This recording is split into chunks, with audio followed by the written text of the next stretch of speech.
नमस्कार, मी वर्षा सर्वांचं स्वागत करते. आज मी रताळ्याचा छान असा गोड पदार्थ बनवणार आहे. सर्वात आधी तर आपण याचे सालं काढून घेणार आहोत. रताळी 2-3 वेळा पाण्याने धुवायची आणि नंतर मग पिलरच्या सहाय्याने याचे संपूर्ण जे साल आहे ते काढून घ्यायचे आहेत. अशा पद्धतीने बघा व्हिडिओमध्ये दाखवल्याप्रमाणे हे काढून घ्या आणि पुन्हा एकदा धुवून घ्यायचे. आता आपण याचे तुकडे करून घेणार आहोत. त्याआधी कढईमध्ये 1 चम्मच तूप टाकून घ्यायचं आणि ह्या रताळीचे असे छोटे छोटे काप करून घ्यायचे आहेत. हे केलेले काप आपण या तुपावर टाकणार आहोत आणि छान असे थोडासा रंग चेंज होईपर्यंत परतून घेणार आहोत.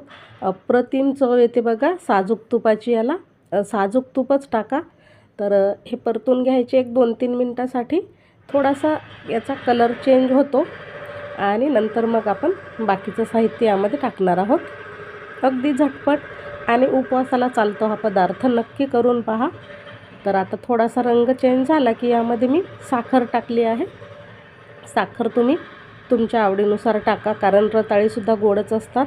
1 चिमूट मीठ टाका, म्हणजे याचा अजून खूप छान स्वाद येतो. आता हे काप तयार झाले आहेत शिजून बघा मस्त. आणि यामध्ये वेलची पावडर टाका, त्याचासुद्धा एक सुगंध खूप सुंदर लागतो. आता हे थोडेसे म्हणजे याला साखर टाकल्याच्यानंतर पाणी सुटलं होतं ते आपल्याला आटवून घ्यायचं, कोरडं करून घ्यायचं आणि लगेच खाण्यासाठी तयार झाला हा पदार्थ. बघा, न शिजवता न काही करता झटपट असा हा उपवासाचा पदार्थ तयार झाला आहे. कसा झाला कमेंट करा. व्हिडिओ आवडल्यास लाईक शेअर करा. भेटू नवीन व्हिडिओमध्ये.